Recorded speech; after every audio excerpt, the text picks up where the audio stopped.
नमस्कार, जय हिंद, जय भारत। सभी का बहुत बहुत स्वागत the world this week decoding 24x7 में। मैं कमांडर चक्रपाणी या चैक्स, मेरे साथ हमेशा की तरह major general A S Karki. Karki, आपका बहुत बहुत स्वागत है। इस बार हमेशा की तरह हमारे पास बहुत इंटरेस्टिंग टॉपिक्स हैं। बहुत ज्यादा हमने अपना दिमाग लगा के 3 ऐसे महत्वपूर्ण चीजें चुनी हैं जिससे हमें लगता है कि बहुत ज्यादा इम्पैक्ट असर जो है भारत देश के ऊपर पड़ता है। और ये 3 है हमेशा की तरह ट्रंप, पाकिस्तान, और फिर हम थोड़ा बहुत हिंदुस्तान और हिंदुस्तान के आसपास की बातें करेंगे। ट्रंप से शुरू करते हुए देखिए, कई बार मुझे लगता है, जनरल कार्की आप भी जरा बताइएगा, कभी कभी ये ट्रंप जी जो सोचते हैं वो जो करते हैं, कभी वो उनको अपना ही दिमाग समझ में नहीं आता है, वो अपनी ही नहीं सुनते हैं, किसकी सुनते हैं तो राम जाने। पिछले कुछ दिनों में फ्लिप फ्लॉप के एक तरह से बौछार लगी है। अगर आप यूक्रेन का लें, पहले उन्होंने जेलेंस्की को बुलाया, आ जाइए हम आपको टोमाहॉक मिसाइल देते हैं।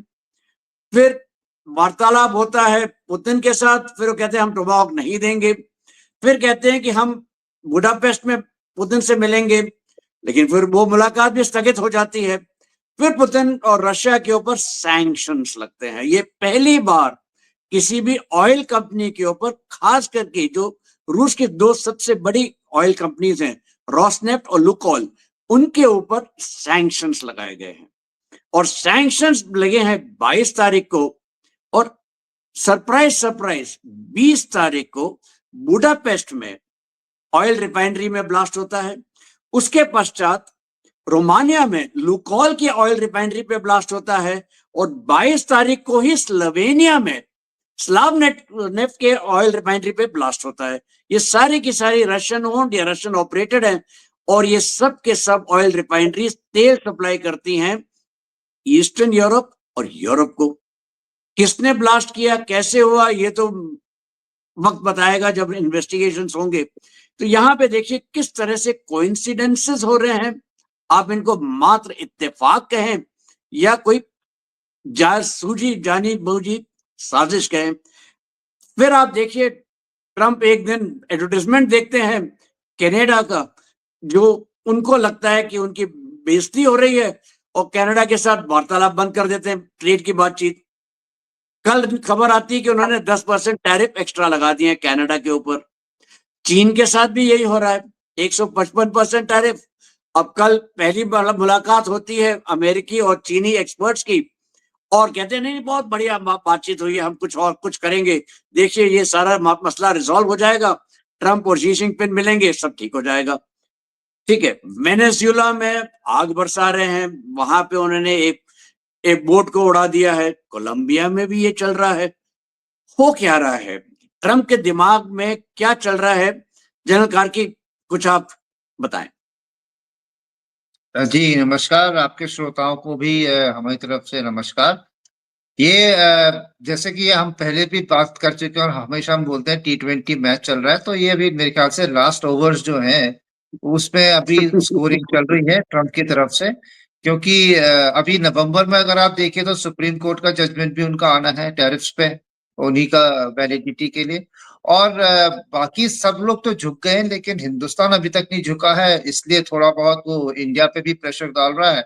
और जहां तक चाइना का है, ये ट्रंप की हमने देखा है उनकी एक टेंडेंसी है मैक्सिमलिस्ट से मिनिमलिस्ट में जाने की। तो टॉक से पहले हमेशा maximum demand, maximum pressure, maximum वो दूसरे वाले को इतना डिफेंसिव कर देते हैं कि अगर 155 के बाद अगर वो कोई आ जाए वापस 50 में, तो उसको लगता है कि मेरे को विक्ट्री मिल गई है।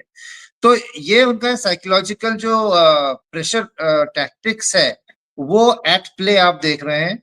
तो इसमें एक तो अमेरिकन में जो ट्रंप एडमिनिस्ट्रेशन है उसका प्रेशर है on the lines of what Trump thinks, और दूसरा ट्रंप की अपनी साइकोलॉजिकल मेकअप है which is of a businessman and which is of a बुली।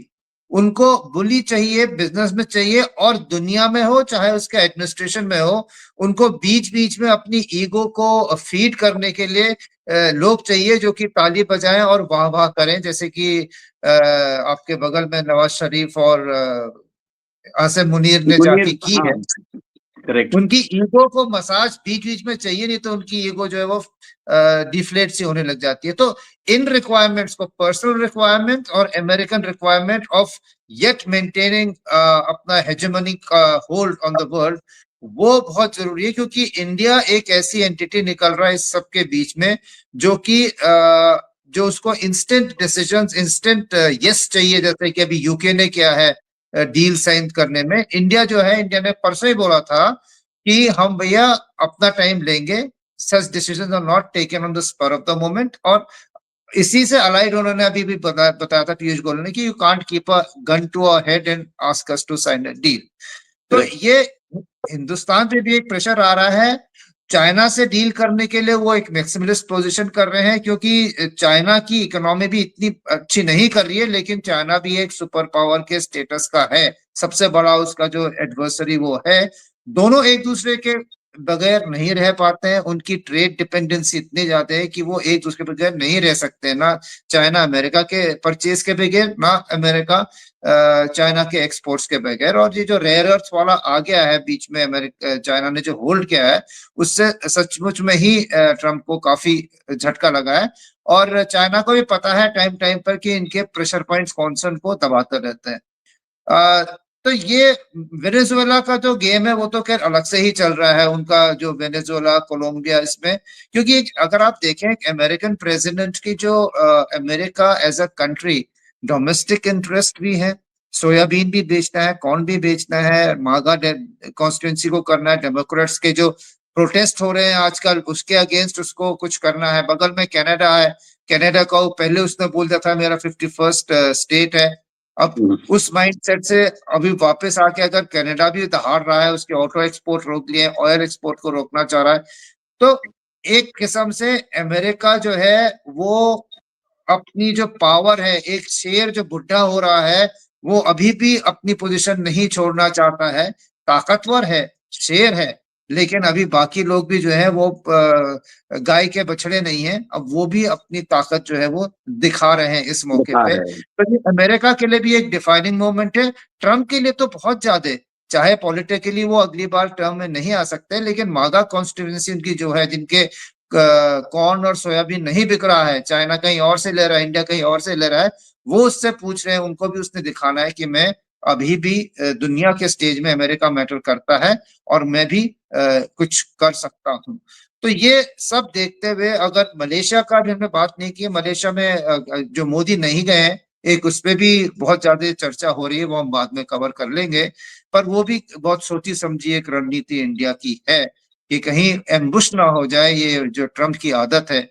और वर्ल्ड लीडर्स को जिस तरह से वो ह्यूमिलिएट करने की प्रेस कॉन्फ्रेंस में एक उनकी टैक्टिक है, वो मोदी के स्टेचर के आदमी को सूट नहीं करता है। तो ऐसे रैबिड लीडर के साथ फोर्सफुली कुछ करने से अच्छा यही है कि आप दूर से ही उस मीटिंग को कर लें। और एपेक के साथ जो हमारे होंगे वो बायलैटरल्स होते रहेंगे, एशियन के साथ होते रहेंगे, वो लंबी कहानी है। लेकिन फिलहाल अभी रशियन ऑयल वगैरह के प्रेशर में जो है, ट्रम्प जो एक अपना फॉर्मूला है और जो साइकोलॉजिकल ऑफेंसिव है, उससे डिफ्लेक्ट करना ही इंडिया के इंटरेस्ट में है। जी बिल्कुल सही कह रहे हैं जनरल कार्की। देखिए, एक एक करके लेते हैं। यूक्रेन, यूक्रेन में क्या हो रहा है? एक तरफ यूक्रेन को पता है, या जेलेंस्की को पता है, बिना ट्रंप के, बिना अमेरिका के पैसे के वो लड़ाई आगे नहीं बढ़ा सकते। दूसरी तरफ रशिया को पता है कि वो युद्ध भूमि में तो कम से कम लगातार गेन करते जा रहे हैं, और मुश्किल से 15-20 दिन में भी 1 महीना और युद्ध हो सकता है, उसके बाद बर्फ पड़ जाएगी, फिर जो भी बैटल लाइन्स हैं वो फ्रीज हो जाएंगी। यही पोजीशन जो है, ट्रंप चाहते थे कि यूक्रेन और रशिया मान लें और हम बुडापेस्ट में मीटिंग कर लेंगे और हम ये सब काम करो, ये हो जाएगा। खबरें ये आई थी बीच में कि यूक्रेन मान गया था सरप्राइजिंगली, लेकिन रशिया नहीं माना था, क्योंकि उसको लगता था कि 2-3 जगह हैं जो खास करके उनके लिए बहुत महत्वपूर्ण रखती हैं, वो जगह अगर वो कैप्चर कर लेते हैं, वहां पे उनको रिजॉल्व कर लेते हैं, तो यूक्रेन के ऊपर उनको बिल्कुल बहुत बड़ा हाथ उनके ऊपर पहुंच जाएगा और यूक्रेन का टेटवा कभी भी वो दबा पाएंगे। तो इसलिए शायद पुतिन ने जरा सी हिचकिचाहट दिखाई, वो अपनी जगह है, लेकिन टोमाहॉक नहीं दी, फिर भी यूक्रेन में और रोमानिया है, स्लोवेनिया है, हंगरी है, इन तीनों में 3 बड़ी-बड़ी रिफाइनरीज के ऊपर ब्लास्ट हुए हैं। ये कोई महज इत्तेफाक नहीं हो सकता और उनकी टाइमिंग भी देखिए, 20 अक्टूबर, 22 अक्टूबर, 22 अक्टूबर को ही सैंक्शंस अनाउंस करते हैं। एक तरह से आप रशिया को और कोई तरीका नहीं बचा, फाइनेंशियली आपने सैंक्शंस लगा चुके हैं, फिर भी नहीं हो रहा है तो आप एनर्जी के ऊपर दबाव डाल रहे हैं। इसका डायरेक्ट रिजल्ट ये है कि ऑयल प्राइसेस जो है 8% पिछले कुछ दिनों में बढ़ गई हैं। अगर ऑयल प्राइसेस बढ़ती हैं तो पूरे विश्व में इन्फ्लेशन जाता है, इन्फ्लेशन बढ़ता है तो अमेरिका हो या यूके हो, फ्रांस हो या इंडिया हो, सबके ऊपर असर पड़ता है। और अगर ये असर पड़ेगा तो यही हुकूमतें जो हैं इंडिया को छोड़ के, इन्हीं पे सबसे ज्यादा असर पड़ेगा, क्योंकि एक तरफ देखिए फ्रांस लुढ़क रहा है उसकी इकोनॉमी में, प्रेसिडेंट के ऊपर थ्रेट है, प्राइम मिनिस्टर पता नहीं कौन होने वाला है। उधर यूरोप में जर्मनी पहले ही कह चुका है कि मैं रिसेशन में जा रहा हूं और मैं ज्यादा यूक्रेन को हेल्प नहीं कर सकता। ब्रिटेन वर्ल्ड बैंक के सामने, आईएमएफ के सामने गिड़गिड़ाने को तैयार है। फ्रांस पहुंच चुका है। यूएस में आपने बताया नो किंग प्रोटेस्ट हुई थी जिसमें 70 लाख आदमी पहुंचे थे। 70 लाख अमेरिका के पॉपुलेशन जो है इसके लिए बहुत बड़ा मायना रखते हैं, वो पहुंचे थे। तो सारा का सारा असर तो वापस ट्रंप के ऊपर ही पड़ रहा है। आपको नहीं लगता अपने पैर पे कुल्हाड़ी मार रहे हैं? ये जो अभी इन्होंने ये रिफाइनरीज को हिट किया है और सैंक्शन के साथ ही किया है, ये देखिए तो ये किलिंग ब्लो अपनी तरफ से ट्रम्प कर रहे हैं, क्योंकि ट्रम्प के पास भी अब टाइम बहुत कम है। ये नवंबर का जजमेंट अब बात होती नहीं है, नवंबर सुप्रीम कोर्ट का जजमेंट काफी बड़ी चीज होगी। और दूसरा, इन्होंने वर्ल्ड स्टेज में जो इनकी इम्पेशंस है कि मैं डील मेकर हूँ, पीस मेकर हूँ, उसकी छवि भी कुछ गिर जैसी रही है। तो वो एक he is a man in अ हरी, और वो वैसे भी चाहते हैं कि ट्रेड डील्स ऐसे हो जाएं और जैसे अमेरिका ने बोला वैसा दूसरा मान जाएगा, जो कि हो नहीं रहा है। अभी आप बता रहे हैं रिफाइनरीज थी जो जर्मनी को रशिया से वो जाती थी, नॉर्थ स्ट्रीम पाइपलाइन, उसको भी तो उड़ाया गया था एक पर्टिकुलर टाइम पे, और आज तक किसी ने बिल्कुल। नहीं ओन अप किया, लेकिन पता है सबको किसने किया था। तो ये जो रिफाइनरीज अभी इसके साथ गई है, तो इसमें कुछ कहने की बात नहीं है कि ये किसने किया है, और वो रशिया पे प्रेशर पड़ेगा। इंडिया भी अभी रशिया से जो इंपोर्ट कर रहा है, क्योंकि अभी तक तो सिर्फ प्राइस कैप के अंडर इंडिया लीगली कर रहा था, अब अगर सैंक्शन लग गए हैं, रिलायंस अगर आप मान लीजिए जिसको लेना है, इंडियन गवर्नमेंट ने बोला है you take your own economic decisions, वो अपनी प्रॉफिट लॉस देखे। लेकिन रिलायंस के अमेरिका में इतने ज्यादा इन्वेस्टमेंट्स हैं, अगर ये सैंक्शन में आ जाता है, और क्योंकि वो रशिया का ऑयल ले रहा है अभी 50% लेता है, तो रिलायंस के ऊपर जो उसकी यूएस की एंटिटीज हैं उनके ऊपर पूरे सैंक्शन लग जाएंगे। तो इंडिया को भी एक कभी कंसिडर्ड पाथवे लेना पड़ेगा, और शायद इसीलिए ऑल्टरनेटिवली इंडिया रशिया के साथ कुछ डील्स कर रहा है, जैसे यूरिया का प्लांट के लिए उन्होंने साइन कर दिया है, फिर उन्होंने अभी S-400 वगैरह के एडिशनल अनाउंस कर दिए जो इंपोर्ट करेंगे।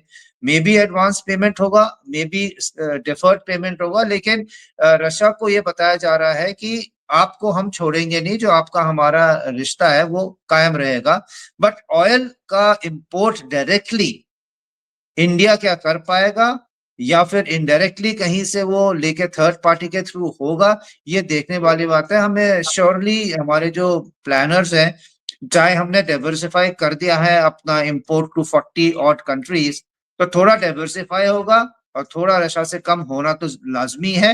लेकिन क्या हम बिल्कुल प्रेशर में आ जाएंगे, उससे हमारी छवि को भी फर्क पड़ता है। लेकिन फाइनेंशियली, इकोनॉमिकली, अगर जियो इकोनॉमिक्स बोलती है कि आपको फिलहाल थोड़ा सा डाइवर्सिफाई करना पड़ेगा, तो वो आपको शायद करना पड़ेगा। लेकिन ट्रम्प जो ये अनाउंसमेंट कर रहे हैं कि इंडिया ने ये बोल दिया, इंडिया ने वो बोल दिया, वो कतई सही नहीं है। वो भी एक वर्ल्ड लेवल पे साइकोलॉजिकल प्रेशर टैक्टिक्स है और रशिया को ये बिल्कुल। बताने के लिए प्रेशर डाल रहे हैं कि देखो इंडिया तो तुमसे लेगा नहीं, अभी तुम चुपचाप बात मान जाओ। तो ये फ्लक्स चल रहा है। अब देखिए इंडिया की जो स्ट्रेटेजिक थिंकर है, जो इकोनॉमिक थिंकर्स है, एडवाइजर्स है, उन्होंने अगला कदम क्या लिया है। जो मलेशिया नहीं जाना है उसके लिए सबसे बड़ा यही है कि जबरदस्ती ट्रम्प मोदी के साथ बैठ के कहीं पे गलती से कुछ बोल देगा और बोलेगा मोदी ने मेरे को मीटिंग में बोला है। तो ये ऐसे आदमी के साथ मीटिंग अभी नहीं करना। मोदी जी ने जो डिसीजन लिया है वो बहुत बढ़िया डिसीजन है। तो जनरल कार्के आपने बिल्कुल सही कहा है। दो बिंदु आपने बिल्कुल सही चुने हैं। एक है एनर्जी और दूसरा है टैक्टिक्स, प्रेशर डालना। यही देखिए एनर्जी आपको दिखाई दे रही है पाकिस्तान में। पाकिस्तान को एनर्जी दूसरों से जो है एनर्जेटिक रिस्पॉन्सेज मिल रहे हैं जो पहले कभी मिले नहीं थे। अफगानिस्तान देख लीजिए, अंदरूनी रिस्पॉन्सेज उसके जो वो करते हैं उसके जो है, चाहे वो बलूच हो चाहे वो टीटीपी वाले हो, वहां से भी आ रहे हैं।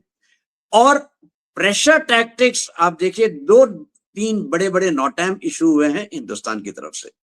एक कवर करता है पूरा का पूरा Rajasthan, Gujarat coast, Sir Creek area, और दो और नोटैम कवर करते हैं अरेबियन सी का, नॉर्थ अरेबियन सी, जहां पे नेवी अपने एक्सरसाइजेस करेगी, मिसाइल लाइव मिसाइल फायरिंग की बात हो रही है, सारी बातें हो रही है। तो यहां से पाकिस्तान को दिखाई दे रहा है कि साहब आप हमारे ऊपर दबाव डाल रहे हैं। तो एक दबाव आपको पड़ रहा है ईस्ट की तरफ से, दूसरा दबाव आपको पड़ रहा है नॉर्थ और वेस्ट के, स्पेशली नॉर्थ की तरफ से अफगानिस्तान। अफगानिस्तान ने अभी अभी डिक्लेयर कर दिया कि हम कुनार नदी के ऊपर अपना एक डैम बनाएंगे। कुनार नदी में डैम बनाने आज चाहे भले ही नहीं बनेगा, बनते बनते 2-3 साल तो कम से कम लगेंगे, लेकिन वो 3 साल पहले से ही उन्होंने जो खबर फैला दी है, पाकिस्तान की आवाम में तो एक तरह से दहशत फैली हुई है। क्योंकि देखिए, जहां तक इंडस वाटर ट्रीटी की बात थी, हम पानी काफी हद तक छोड़ रहे थे, उसके बावजूद हमने जैसी इंडस वाटर ट्रीटी खत्म की, हमने पानी वहां पे कम कर दिया। इस वजह से इस साल पाकिस्तान में जो सोइंग हुई है, बुआई हुई है, वो तकरीबन तकरीबन 20 से 25% कम हुई है।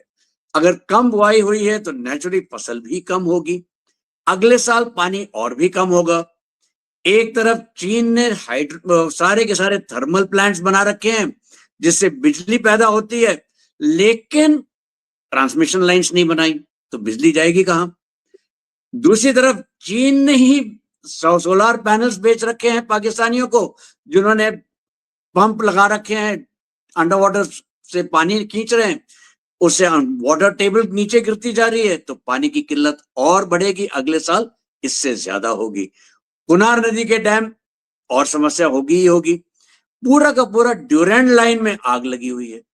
11 ऐसी जगहों में अटैक हुए थे पिछले हफ्ते, और कई सारे सैनिक बंदी बनाए गए, जो बॉर्डर पोस्ट थे वो डिस्ट्रॉय किए गए।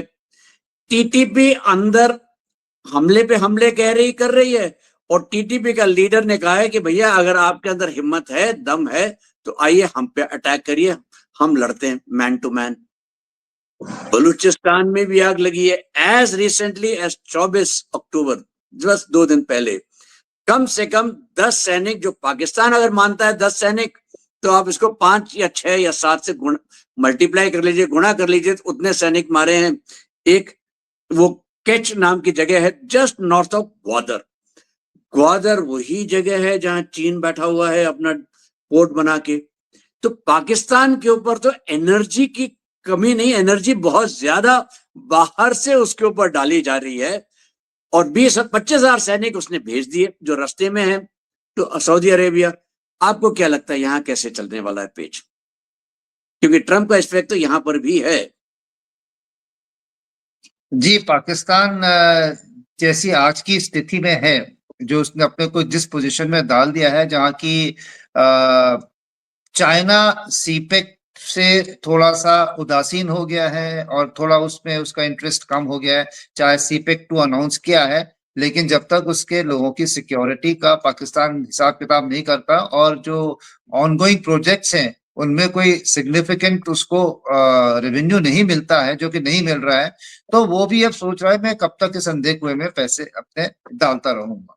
ऊपर से उसने अमेरिका को बुला लिया, जिससे कि चाइना मानने वाली बात है, जो 80% आपको हथियार दे रहा है, पिछली लड़ाई में पूरा उसने उसको सपोर्ट दिया है, और ऊपर से आप चाहे कैसे भी फुसला के आप ट्रंप को अंदर ला रहे हो, उसको कहीं पोर्ट ऑफर कर रहे हो, कहीं एयरपोर्ट ऑफर कर रहे हो, और कहीं मिनरल्स ऑफर कर रहे हो उसी इलाके में जिस इलाके में चाइना पहले से ही वहां पे हाजिर है।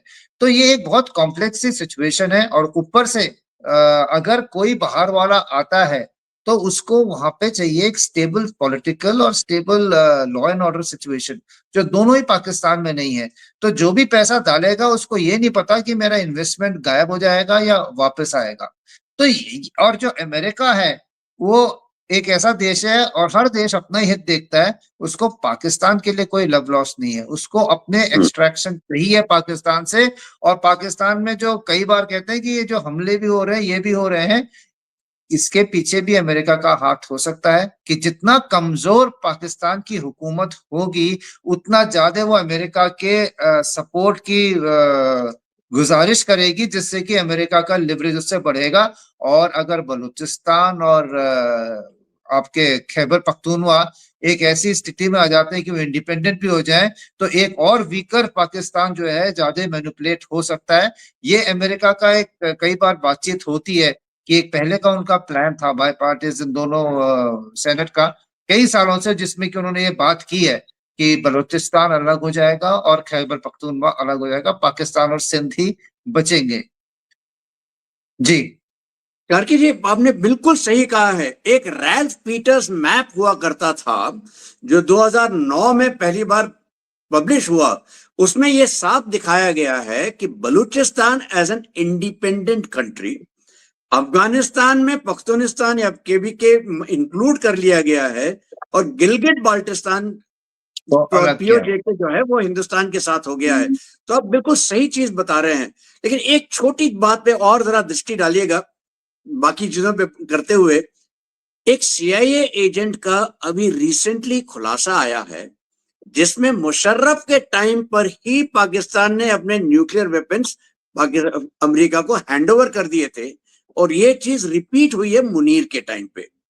आप इस न्यूक्लियर पेज को किस तरह से देखते हैं? क्योंकि सिंदूर के टाइम पे तो कुछ हुआ नहीं, कोई न्यूक्लियर कुछ हुआ नहीं, कोई उनकी तरफ से धमकी भी नहीं आई।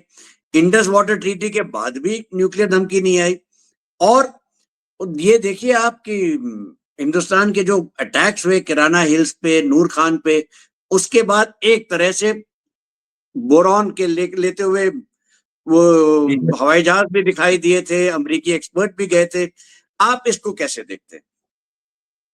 देखिए, पाकिस्तानी जो रिपोर्ट्स हैं उसमें खुद बताते हैं कि नूर खान एयरबेस पे पुराने पाकिस्तानी ऑफिशियल बताते हैं कि अमेरिका का उस पर पूरा कंट्रोल था, और कई इलाके उस नूर खान एयरबेस में नो गो एरिया होते थे पाकिस्तानियों के लिए, जहाँ पे एक ने बोला है कि जब मैं गया था तो अमेरिकन ने मेरे ऊपर पिस्तौल भी तान दी थी कि आपको यहाँ से आगे जाने की इजाजत नहीं है। तो ये तभी होता है, इतनी सीक्रेसी वहां पे। आपने अमेरिका ने अगर अपने 10 अगर गन्स या फिर 20 हवाई जहाज रखे हैं तब नहीं होती है। इतनी सीक्रेसी सिर्फ एक ही चीज के लिए होती है, केमिकल या बायोलॉजिकल या न्यूक्लियर वेपन्स के लिए। और अभी केमिकल बायोलॉजिकल का वो नहीं है, पाकिस्तान के साथ तो न्यूक्लियर ही है। तो अभी ए क्यू खान फैक्ट्री वगैरह का भी बोलते हैं कि इसमें बहुत ज्यादा अमेरिका का टैसिट सपोर्ट था। ये एक नैरेटिव है, एक थ्योरी है, अब इसमें एक सच्चाई कितनी है। लेकिन जिस हिसाब से इस बार हमने उनका ब्लफ कॉल आउट किया है, उनके दरवाजे पे जाके स्टोरेज के हमने एक्सप्लोजन किए हैं, और कोई वहां से रिटेलिएशन नहीं आया है, तो इसका मतलब ये है कि जो उसकी न्यूक्लियर वॉरेट्स है उसकी चाबी तो अमेरिका के पास है ही है। और जो कहते हैं नूर खान पे हमने जिस समय अटैक किया है उस समय शायद ये इनकी न्यूक्लियर कमांड अथॉरिटी की मीटिंग होने वाली थी, और ये कुछ अपने nuclear options, tactical nuclear options की बात कर रहे थे, और उसी समय हमने इनको स्ट्राइक किया है, और उसी समय अमेरिकन भी वहां पे आके उनको रोकने के लिए आए थे। ये जो है ये बातें जो है ये चैटर में चल रही है। तो अगर ये सब कुछ देखा जाता है और जिस हिसाब से वो निष्क्रिय थे और वो अभी भी न्यूक्लियर ब्लफ की बात तो करते हैं, लेकिन हमने भी पता है कि नहीं करेंगे। लोगों को जिनको पता होना है, उनको पता है कि ये इनके हाथ में उसको चलाना नहीं है। तो हम भी शायद आश्वस्त हैं और इसीलिए प्रधानमंत्री जी ने बोला था कि दोबारा हमें ये न्यूक्लियर ब्लैकमेल की धमकी मत बोलना, क्योंकि हमने एक बार आपका ब्लफ कॉल आउट कर लिया है। आगे भी हमारे पास इससे ज्यादा ताकत है आपको इस चीज में ध्वस्त करने की। ये जो नोटैम है उसके ऊपर आपका क्या विचार है? देखिए, नोटैम का ऐसा है, ये इलाका है, हम भी आर्मड फॉर्मेशन में हैं, तो ये इलाका ट्रेडिशनल हमारा रहा है एक्साइज का इलाका। पर ये होता था, स्केल इतना बड़ा नहीं होता था। ये आपके जो राजस्थान जैसलमेर का एरिया है, भुज के एरिया में भी वहां पे हमने टैंक्स वगैरह चलाए हुए हैं टाइम पे। लेकिन इस समय जो है ये ट्राई सर्विस है और ज्वाइंटनेस में एयरफोर्स भी आएगी इसमें और नेवी भी आएगी, जो कि है। और क्योंकि नोटैम है, इसका मतलब ये है कि मिसाइल फायरिंग तो वहां पे होनी ही होनी है। लॉन्ग रेंज वेक्टर्स का वो वहां पे प्रैक्टिस होगी। ये तो इट्स अ गिवन। पर इसको आप अगर जोड़ के देखें तो राजनाथ सिंह जी का जो भुज में जाके उनकी स्पीच थी कि कराची का रास्ता जो है वो भुज से जाता है, सर क्रीक से सरक्रीक निकलता वहीं है। पे सरक्रीक से निकलता है और उधर से जाता है, और उसी की तरफ को ये लीन कर रही है। जो नेवल कंपोनेंट और जो आर्मी कंपोनेंट का जो डार्क ब्राउन में आपने नक्शा जो देखा है जो घूम रहा है, वो सरक्रीक के इलाका और उसके आगे का है। तो दूसरी बात यह है, पाकिस्तान में जो वो बातचीत चल रही है वो इस पे काफी घबराए हुए हैं या कंसर्न है, क्योंकि इसके साथ troop concentration, Indian troop concentration वहां पे हो रहा है। और हमेशा जब भी कोई ऑफेंसिव होना होता है, उसके पहले 2-3 एक्सरसाइज की रिहर्सल होते हैं, ट्रुप्स बिल्डअप होती है, लॉजिस्टिक्स बिल्डअप होती है उस कवर में एक एक्सरसाइज के, और उसके बाद ऑफेंसिव लॉन्च होता है। तो ये एक्सरसाइज और इस साथ लॉजिस्टिक एक्सरसाइज जोड़ के अगर आप वहां पे बेसिस अपने बना रहे हो और लॉन्च पैड जैसी आपने एक स्ट्रक्चर बना दिया है, उसके बाद आपने लॉन्च करना है या नहीं करना है वो आपका डिसीजन है, लेकिन काबिलियत वहां पे होती है। और अभी जैसे आपने बताया था, पूरा जो पाकिस्तान का प्रॉब्लम है वो वेस्ट में बलूचिस्तान और नॉर्थ में अफगानिस्तान, वहां से जाके ट्रुप्स जो है उनके, अगर पाकिस्तान ने वहां पे कुछ मेजर ऑफेंसिव करना है या मेजर ऑपरेशन करना है, तो उन्होंने ट्रुप्स या अपने फोर्सेस को इंडिया के बॉर्डर से उठा के उधर ले जाएंगे, क्योंकि इतने ट्रुप्स तो किसी के पास होते नहीं है। हाँ, जब पीस टाइम में एक चौकी, फिर 3 किलोमीटर बाद दूसरी चौकी, 10-10 आदमी आपने रख लिए, लेकिन जब आपको कुछ वहां पे ऑपरेशंस करने हैं, आपको हजारों की संख्या में वहां पे लाखों की संख्या में बल्कि ट्रुप्स चाहिए। तो ट्रुप्स कहाँ से आएंगे? वो पाकिस्तान का वेस्ट ऑक्यूपाइड पहले ही है, बीएलए ने उनको कर रखा है। उधर की तरफ को नॉर्थ को अफगानिस्तान में है। अगर वहां को उसको उठा के कहीं देते थे, कश्मीर से उठा के तो नहीं देगा, वो देता तो यहाँ से देता, सिंध के इलाके से। ये जो आपकी सर क्रीक का इलाका है, यहाँ पे हमने जो अपनी एक्टिविटी दिखा दी है, अब उसको वापस कहीं से खींच के यहाँ पे अपने लोगों को बैठाना पड़ेगा कि अगर इंडिया अपनी एक्साइज को ऑफेंसिव में कन्वर्ट करता है, रोकने के लिए मेरे को कुछ 1-2 लाख जो चाहिए जवान, वो मैं कहाँ से लाऊंगा। अब ये डायलेमा हमने उसको क्रिएट कर दिया है कि अगर वो अफगानिस्तान के खिलाफ भी कोई मेजर ऑपरेशन या टीटीपी के खिलाफ या बीएलए करता है, वो कहाँ से ट्रूप्स लाएगा। और अगर वहां पे भेजता है और इंडिया ने पीछे से कुछ कर दिया, तो कहाँ से ट्रूप लाएगा। तो उसको तो ऐसे लग दिया कि कमरे में 2 खिड़कियां हैं, वो दोनों खिड़कियों में से हवा आ रही है, वो कौन से वाले के पार्ट को बंद करेगा, दोनों में चिटकनियां नहीं है। एक को करता है तो दूसरे से हवा आ जाएगी, इधर करता है। तो वो ऐसी सिचुएशन में उसको भी डाल रखा है। तो ये एक सोच बहुत अच्छा मूव है हमारी तरफ से। और रूटीन एक्सरसाइज तो होती ही रहती है, ऐसी कोई बात नहीं है। बिल्कुल। लेकिन इस स्केल और इस टाइमिंग को और राजनाथ सिंह के स्टेटमेंट को जब साथ में देखें, तो पाकिस्तान के पॉलिसी थिंकर्स जो है, उनके दिमाग में एक बड़ा स्ट्रेटेजिक डिलेमा आ जाता है। देखिए, एक पॉलिसी थिंकर की और तरफ से बात करते हैं। ये पॉलिसी थिंकिंग हो रही है बांग्लादेश को लेके और हमारे नॉर्थ ईस्ट को लेके। पिछले 2 साल से, स्पेशली पिछले 2 साल से हमारे जो नॉर्थ ईस्ट एरिया है वो जरा सा अशांत रहा है, चाहे वो मणिपुर है, चाहे वो नागालैंड है, मणिपुर स्पेशली। यहाँ पे बहुत हद तक ड्रग्स की बात हो रही थी, इलीगल माइग्रेशन की बात हो रही थी, और सडनली एक जज एक ऑर्डर पास करते हैं कि आप मैती कम्युनिटी को ये बैकवर्ड मतलब शेड्यूल कास्ट शेड्यूल ट्राइब में क्यों नहीं इंक्लूड करते, और इससे बवाल हो जाता है। सब भूल गए कि ट्रिगर जो जज थे उसका तो सबने भूल दी, सब भूल गए और सब के सब धमक पड़े कि हमारी पॉलिसीज की खराब है। उसके बाद स्थिति काफी हद तक नियंत्रण में आई है। नियंत्रण में लाने के लिए भारत ने कई बार म्यांमार में जाके ड्रोन स्ट्राइक्स किए, एक अभी हाल ही में किया है। उसके साथ साथ behind the lines, behind everybody's view, हमने वो वार्तालाप भी की है अराकान आर्मी के साथ, थ्री ब्रदर अलायंस के साथ भी हमारी बातचीत चलती रही है। तो हम काफी हद तक जो चीन का इन्फ्लुएंस है उसको कम करने की कोशिश कर रहे हैं और अपने एरिया को सेफगार्ड करने की कोशिश कर रहे हैं। लेकिन उस तरफ अमेरिका जो है वो बांग्लादेश के थ्रू एक ह्यूमैनिटेरियन कॉरिडोर के नाम से वो चाहता है कि हम जो रेयर अर्थ है वहां तक हम पहुंच सके। एक मेजर जनरल यूएस के मृत पाए जाते हैं, वेरी सस्पिशियस सर्कमस्टेंसेस। फिर 5 ISI agents including one very senior agent वो मृत पाए जाते हैं। क्या हो रहा है ये सब में? कौन से पॉलिसी चेंजेस के आपको लगता है कि आसार दिखाई देते हैं?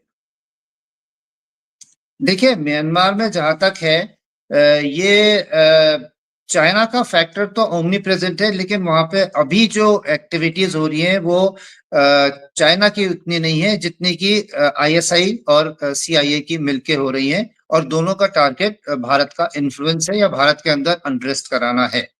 तो इसमें अगर आप देखिए जो ड्रोन स्ट्राइक्स हमने 2 की है, काचिन इलाका जो उनका करेक्ट, काचिन स्टेट में म्यांमार की किया। ईस्टर्न, काचिन स्टेट की म्यांमार की ईस्टर्न हमसे थोड़ा दूर की तरफ को है, और वहां पे जो करेक्ट। ग्रुप्स थे ये उल्फा आई और एनएसएन के जो ग्रुप थे, ये अगर आप देखें कुछ दिनों से आईएसआई वाले वहां जा रहे थे, कुछ कर रहे थे, ये सब जो थे ये ग्रुप्स ऐसे हैं कि इनको एंटी इंडिया एक्टिविटी के लिए तैयार कर रखा था और इनको प्राइम कर रखा था, पर इसकी इंडियन इंटेलिजेंस को भी तो थी।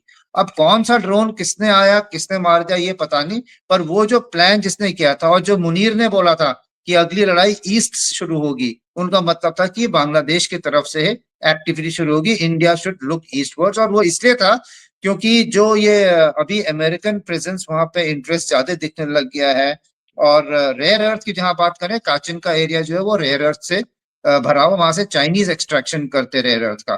तो म्यांमार में अभी चाहे चाइना का जो इंटरेस्ट है वो तो मिनरल्स वहां से ले रहा है, प्लस उसका जो चाइना म्यांमार इकोनॉमिक कॉरिडोर है जो हमारे सितवे पोर्ट के नीचे उसका पोर्ट आता है, तो बर्मीज ने हमें सितवे कुवेम्पू, दे रखा है। कुवेम्पू पोर्ट है, हाँ बिल्कुल हाँ, सही है, उसमें डीप वाटर पोर्ट है, पोर्ट और है। उसके नीचे अभी रशिया को भी दे दिया है। तो वहां पे करेक्ट। बड़ा राइवलरी चल रही है, और अमेरिका इसमें पीछे कैसे सकता है, और अमेरिका किसकी पिगी बैक चल रहा है, वो आईएसआई और जो बांग्लादेश के जो ये नया वाली गवर्नमेंट है, इसके साथ वो अपनी प्रेजेंस दिखाना चाह रही है। और इस इलाके में वो जो क्रिश्चियन स्टेट की बात हो रही थी वो भी बहुत सही है, और चिटगांव वगैरह में वो अपनी प्रेजेंस देके इस एरिया को डोमिनेट करना चाहता है। तो ये लंबा गेम है, लेकिन अभी जो ये स्ट्राइक्स भी हैं, और उसके साथ साथ कुछ दिनों पहले चिटगांव पोर्ट में ही कोई बड़ा कंसाइनमेंट एक अनलोड हुआ था, जो कि किधर को गया, एक्सप्लोजिव था क्या था वो हम ट्रैक कर रहे थे।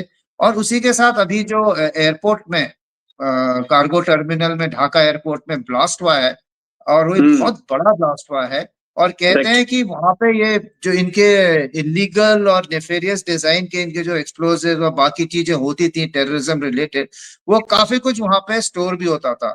तो अब वो किसने आग लगा दिया किसने कर दिया है, लेकिन जो ईस्ट से ऐड करने की उसकी एक मंशा थी, और जिन चीजों को वो तैयार कर रहा था और जो इक्विपमेंट और एक्सप्लोजिव वो ला रहा था, शायद उसको अभी जीरो पे पहुंचा दिया है किसी ने, और उनको अभी सोचना पड़ेगा दोबारा करेंगे तो दोबारा भी यही होगा, क्योंकि हिंदुस्तान का इतने साल से अब बांग्लादेश में बहुत बड़ा होल्ड है, बहुत बड़ी उसकी पेनिट्रेशन है, तो हमारी ह्यूमन वगैरह अच्छी है, और ये हमने डेमोन्स्ट्रेट कर दिया है डिनाइबिलिटी के साथ। ये मेरी रीडिंग है।